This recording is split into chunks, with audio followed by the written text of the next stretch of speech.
Greetings folks, Flying Doctor here, hope you're doing okay. Welcome, especially if you are new to the channel. Thank you for your loyalty. If you're subscribing already, it is great to have you with us. One of the requests that has come from the channel has been, can I give an overview of my own controls as people are journeying with me? And thank you for your kind comments, especially around my kind of help as a coach and guiding people through. Really helpful comments, especially when people sort of say I've learned more in the last half hour than I have in other YouTube channels. That really does encourage me.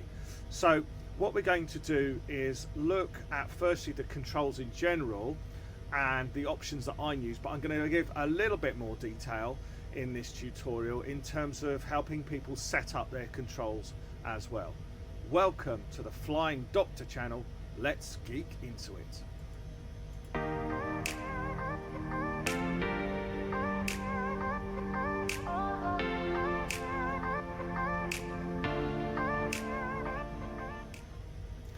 The first thing I want to say is that there's the option, if you wish, of investing a huge amount of money in helicopter flight simulation or just simulation as general. As illustrated here, this is possibly the top of the range hardware that you can get at the moment from Pro Flight Trainer, and you can see that you can spend anything at the lower end $1,600 excluding VAT, and then right the way up to 2,196 US dollars excluding VAT if you're here in the UK. Now, on the one hand, that might sound like a huge amount of money, and it certainly does to me. As I consistently say, it would mean a negotiation with my wonderful wife.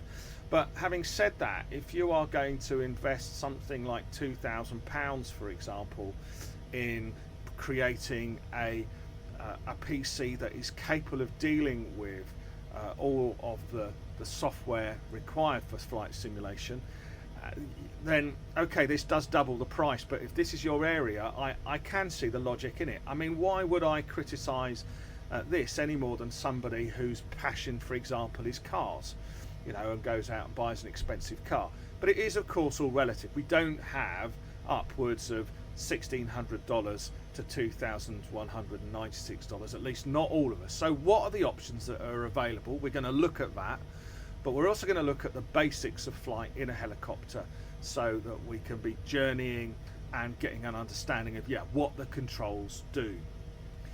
And perhaps oddly, the first thing that I'm going to do is focus not on the stick that's between your legs, which is the obvious thing when you're sort of figuratively sitting in the aircraft. It's actually with the collective down here, which is to the left of the seat. Just want to explain something here. So the collective does two things usually in any helicopter. We're looking at the H160 here, but the collective changes the angle of the helicopter blades, which changes the amount of lift that you have. And that's obviously in combination with the amount of power going through the system and how quickly those helicopter blades are spinning. Now, in some helicopters and in the H160, there is a link between the throttle, the amount of power that's going through, and the collective. So when you lift the collective, the power increases with it as well. But in some helicopters, you'll find that there's a separate twist action for the throttle. So you twist to give more throttle, and then you lift the collective to change the angle of the blades. Just felt that was really important. But we call this the collective to the left hand side of the seat in the H160, and effectively it's mapped to your controller, to your throttle controller. Okay, the second thing that we are going to just look at is, we've gone everywhere. That's helpful. We'll have a look at the stick here. Now, the stick on the H160 has been accurately modelled, and you'll notice that we've got lots of buttons on here. Now, you can get replicas of these sticks with a separate base. I'll show you how that's done. But effectively, these are the inputs that appear on the tablet. If we are in autopilot mode, under here, if I were lifting off the ground, the buttons on here would relate to what is on the tablet. In fact, let's just lift this above the ground just for a second. I'm lifting the collective, and there we are. I'm just going to hover there and I'll freeze the altitude. There we are. It should let me hover. But there you are. Let's just go up in the air here. And as you can see, there are various options, and if I click down here, you've got your trim, the attitude for the aircraft. If I click other options, I'm not quite sure why my tablet is not working. Doesn't really matter, but these are the buttons that are configured to here, and some of those options would ordinarily be down on the collective there. So this is what you're trying to map, trying to bridge the gap between the tablet, which is great because the tablet gives everyone the opportunity to make fine adjustments to controlling the aircraft, but in real life the tablet's not there. I did have that question on the channel once, but you can map to these buttons here, and also just over here on the left, these are the autopilot inputs in the center console. So that's what we're going to look at. And of course the other thing that we just popped in to see was the throttle, was the rudders. So we're going to have a look at those controls. Okay, let's get moving then. One site that I would recommend, there's a lot of really good sites available out there for flight simulator, but particularly for helis, is helisimmer.com here. I would recommend this site if you've got an opportunity to have a quick look. It is really obviously geared to helicopter flight simulation, and what has been an increase in more sophisticated hardware that's available on the market. And you can see here, I mentioned before that you can get kind of separate bases. There's a D base there, separate bases, and onto those bases, this is with Whirlpool, you can get even more sophisticated controllers. But well worth a visit here, also for general information about heli simming as well, right the way through. In fact, as we get towards the bottom here, this kind of unit here, the Mongoose ST, and also just moving right the way down to the bottom, what I would kind of consider to be kind of the most basic kind of level.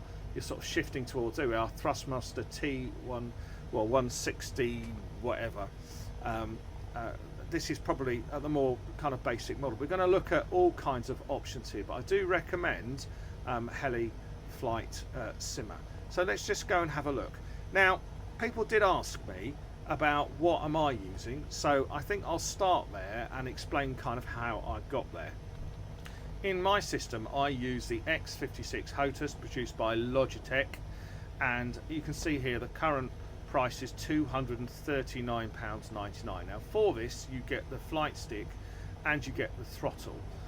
Why do I use this? Well, you can never have too few buttons, and there are actually quite a huge number of options within the buttons. You wouldn't be able to map everything, some are a bit more fiddly, but you can see some switches here as well. And yeah, the first thing is that you need something sturdy, and you need something with a good number of buttons that you can program. Secondly is the flight stick up here. If I just sort of zoom in, there we are. Well, it's not a very good zoom in. The flight stick up here does have more options. You can see that you've got 4 buttons on the top here, and you've got side buttons, but it's the fact that they can click up, right, left and down. You can do that both on the point of view button, which is on the left there, and then you can do it on the one that's on the bottom right, and indeed on the top, I believe, it's a bit more fiddly. So these 4-way controls are really important. And yes, also you can have the option on this particular unit of separating and having a collective and a separate throttle. If you need that in the future, you can address the tension here. One other major thing is that you can see there's a spring underneath here, and there's options for different levels of torsion with the spring. So that's in short, in terms of features, you're looking for something that's not going to fall apart and something that gives you as much options as possible. Now, I'm going to get into a little secret here. I do have a set of flight rudder pedals that I've used for using fixed wing aircraft. But because of how I use the sim, and we are all different, I am into the systems of the sim. I obviously fly and enjoy flying the missions when I've done that, but I don't actually use the rudder pedals. If you're going to use rudder pedals, then make sure they do stay on fixed to the floor and they don't move. Requires a little bit of engineering under your desk. I know it sounds like a kind of pathetic excuse, but if you're going to use flight pedals, make sure that they don't move. I actually find that the twist mechanism on the stick that I use is enough, because sometimes I'm making adjustments or wanting to test things out, you know, and I it's more of a hassle to set the rudders up and to use the rudders than it is to just use the twist on the stick. That's my personal preference. Other people may well kind of think differently. That's absolutely fine, but I would say that I found that these £139 built up, I have to say, built up over a period of time when you invest in a hobby. £139 for these flight rudder pedals, they've been perfectly kind of acceptable. But I thought I would sort of show you how I arrived at this and what other units might offer. Okay, so if in terms of Thrustmaster produce some really good products, but you might be aware of the Warthog here. This is £450, but it's not designed for helicopter, it's designed for an A10C, but it's this kind of sort of build quality that we are looking for. I found it was a little bit beyond my price range for what I was looking for, and let's go and have a look at some other options. Right at the other end of the scale, this is the T-Flight Hotus X, again by Thrustmaster. This is what I graduated from, but served me perfectly well when I was simming early. You can see far less buttons on there. This part of the unit actually separates, so you can have the throttle and the stick different, you know, separate from each other. I found it was adequate for me, but obviously not quite enough control. So pretty basic. £70. Moving up the scale, haven't used this before. T 100, what is it, 16,000M FCS HOTAS. So slightly different. You can see an increase in the number of buttons that are available to you, but the build quality, you can see it's not particularly, you know, not particularly great. But you've got two separate units here. I was a little bit skeptical looking about this. You can see just in the images the difference in quality. So this is around about the £129 mark, and I think here I'll be beginning to get, you know, well, I've got a few more controls than I had before. Beginning to get, yes, this might be workable for certain options, but certainly not the level of varied inputs that you've got on the X56 that I am using now. If you remember, during the the earlier introduction, I was talking about heli simmer. I mentioned that there are separate base units that have come onto the market now, into which you place your flight controllers, and you can see two examples here. Okay, so these units are getting, you know, more expensive, but it may well be that you want to invest in this. So there's the Mongoose T, Warbird D base, for example. I'm not experienced in this, but you can see this is the part of the market that has developed recently. So you've got bases here, and then you've got a range of flight sticks, and this may well appeal. I think second time around, if I was looking at what I'd actually got for bang for my buck using the X56, I'd be tempted in this area, because look at how the controls are different. So you've got sort of, yeah, I mean, it is a step up because you're also going to need a collective, but I would be tempted towards, this is covering the middle ground compared to that sort of, you know, huge universal setup that we were seeing before. So yeah, there are some options here, some that might appeal. I think this Mongoose T looks quite similar. Let's just have a look at this. So yes, you can see a good number of buttons there. So, but don't forget, you're going to need the base, you're going to need the stick itself, and then you're going to have to look at throttle as well. So those are the kind of options that are available, and we're seeing the market begin to expand. And obviously the point you want to get to when using your controls, I'm just going to do it very gently here because I'm on the ground, that you want to be able to just, you know, move your cyclic to the left, forward and back, and be able to move your rudders, there we go, rudder pedals. And also I'll do it very gently, just the collective here, whoa, sorry, going in the wrong direction, just the collective here, just that the collective lifts when we effectively increase the throttle. But we need to look at how we do that. So we're going to do something that I'd encourage us to do that we're probably always pretty poor at doing. There comes a time in your life when you have to actually look at the manual. I know, folks, you know, remember those times when you're about 12 and you could operate a TV by just figuring it out because it was intuitive, and then you get to the age of, I don't know, 50 and well, you lose that ability. So yeah, look at the manual. So let's have a look at the manual and see what it says in terms of how we can figure things. So how do I find the manual? Well, if you go to your Hype Operations Center and you click on your aircraft, H160s at the top here, you'll find that you've got, yes, base pack here, action pack will be coming in the future. Key bindings is quite important actually, as an option just up here. We're going to look at that later. But if you click on base pack, you can open user guide. There we are, and I've just opened my user guide on the left here.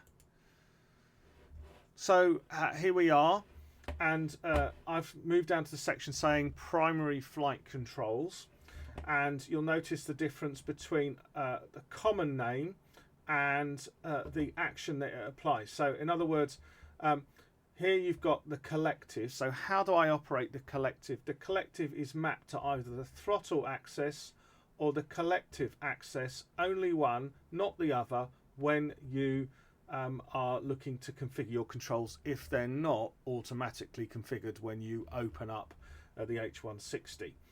Now, notice here, it just illustrates this point earlier, pick only one axis, and then a note to say afterwards, the H160 has a FADEC, full authority digital engine control, which controls the engine fuel metering without a manual throttle access, even in reversion mode. In other words, that's what I was saying, that the throttle is linked to the collective, so there's no separate throttle that you need to worry about, but the collective is matched to either the throttle axis or the collective axis. Let's just have a look at that within the sim itself. So if we jump back here, you can see that there we are. We're in the sim. I've relocated myself. Doesn't really matter at all. Just press escape here, out of the sim, into controls options, and a couple of important hints here. Firstly, make sure that you are operating on the set of controls that you think you're operating on, because it's very easy. I've done this before, to think that you are operating on the stick, but actually you've clicked here and you have selected what is the throttle unit. Okay, so the way it works is that there are different profiles that you can set here, and you can save a new profile as you if you make any changes. You're going to need this later, not necessarily now, because we might find that the throttle axis, well, we'll find it's already been set. But what we're going to do is just imagine that none of this is here. We should just test this out. So there's one way of doing this. There is, if I can search by input, that's one operation. So I'm going to click on this, and they're going to move. I'm on. Notice I've just made a mistake there because I'm on stick. I want to be onto the throttle unit. That's the throttle unit. There's the stick picture. You want to be on the throttle unit. Okay, and if I click here, then it's going to detect what input. So I'm going to push the throttle forward, and there you go. It's joystick slider X. But that actually needs to be reassigned. It needs to be assigned to throttle axis. So this, you shouldn't have to do this if you're in your system. It's just because I've mucked about here before. So I'm going to put in throttle axis. Okay, and it's here. And the throttle axis, there we are. It's saying joystick L, axis Y. Let's see what's gone on there. I'm going to try and go back and just double check this as well. So I'm going to, and let's search by input as well. Let's move the collective once more. There we go. All right, so if I moved it back, it showed. So move it forward, move it back, but you can see here that what is effectively my throttle, which happens to be joystick L axis X, that's just a label for the movement on the throttle, has actually gone to collective axis. And that's right, because if we go back and look at our monitor here, our collective should either be maxed to throttle or collective axis, okay? And again, with the cyclic pitch, we're just going to check that. You don't have to check it, I'm just demonstrating here what's happening. So we're going to go back here and let's just move in. Now we are going to remember to pick the stick itself. There's the stick, highlight that, okay? And then we are going to search by input just to confirm what's happening. And if I search by input, when I move the stick,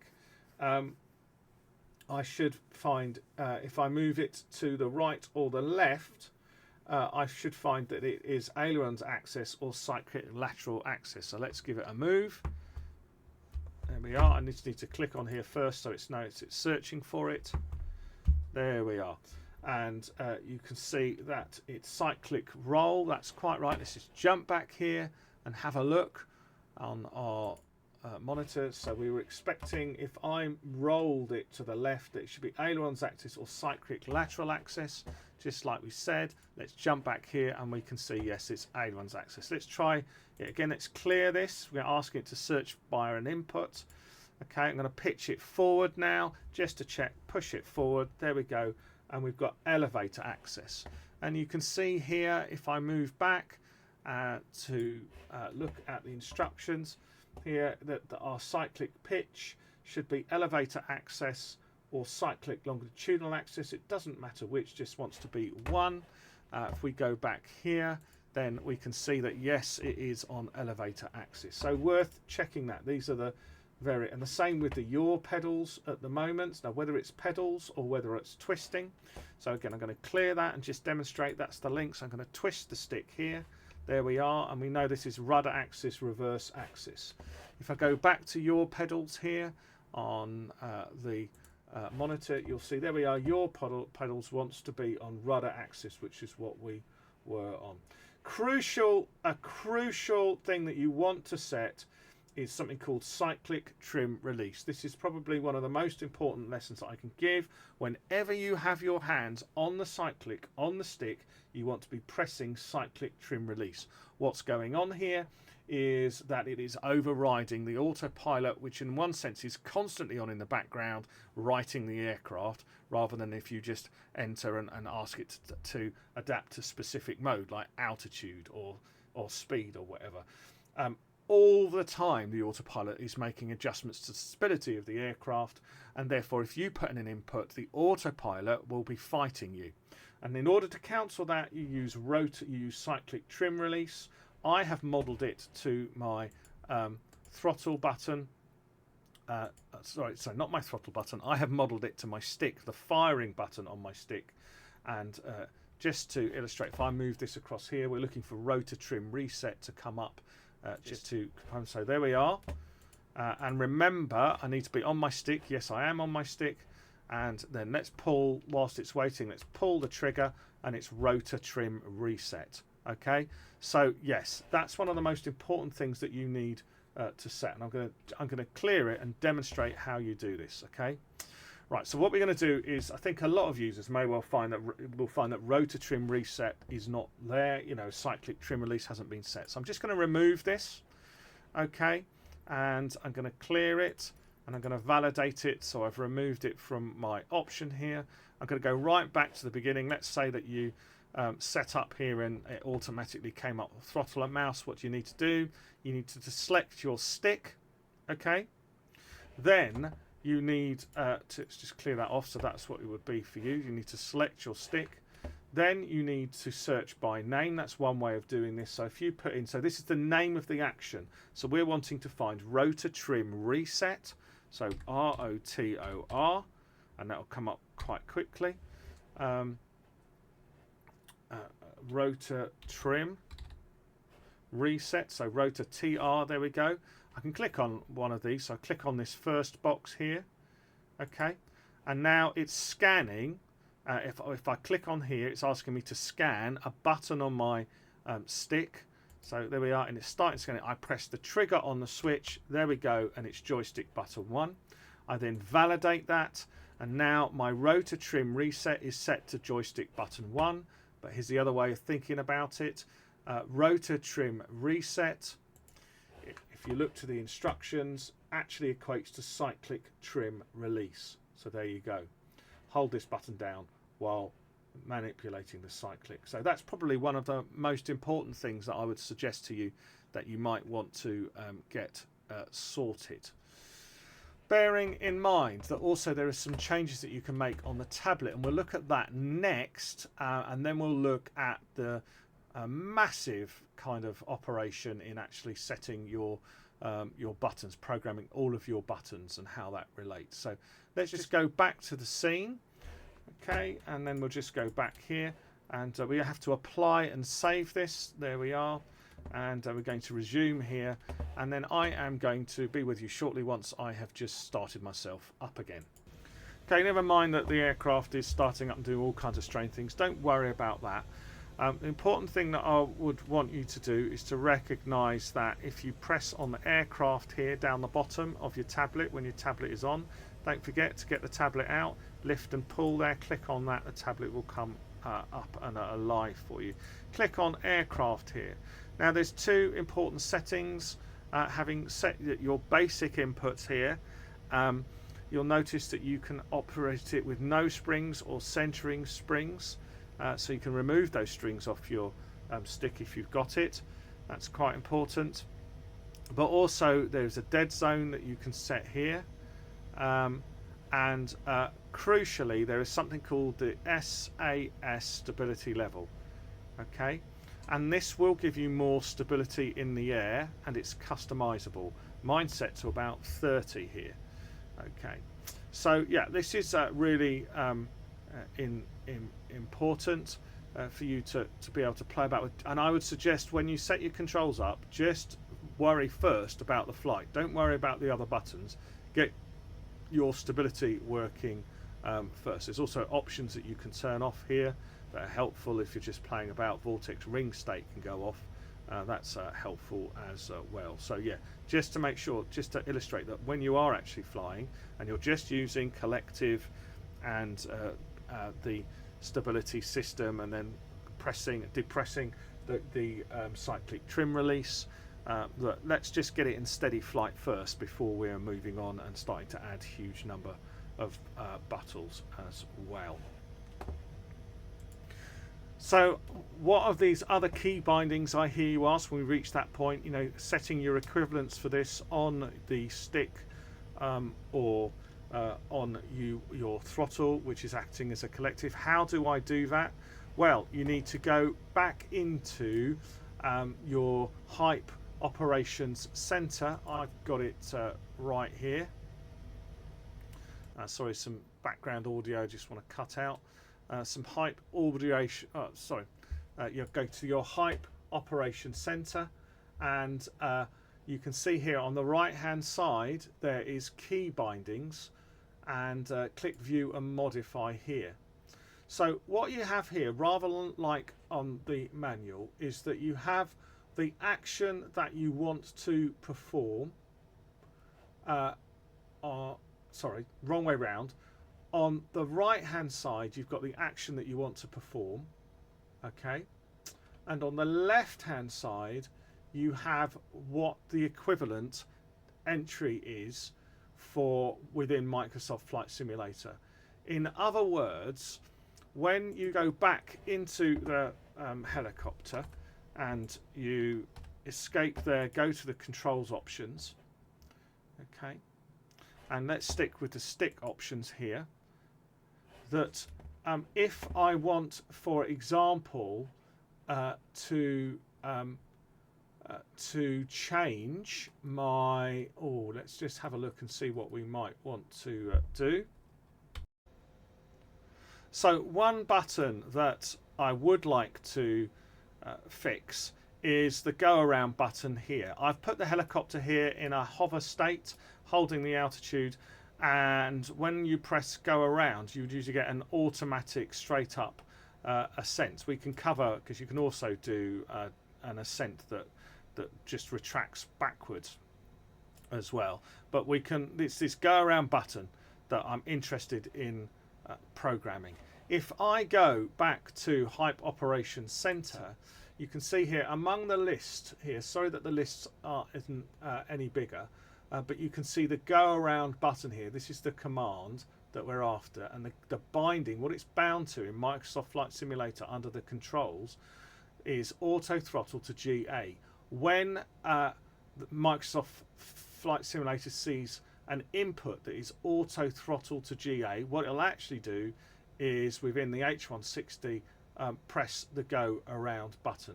So we need to find auto throttle to GA and program what is the central button on the top of the stick for me. That's just, it doesn't really matter which button it is or which key it is for that matter on your keyboard. That's what we're looking for.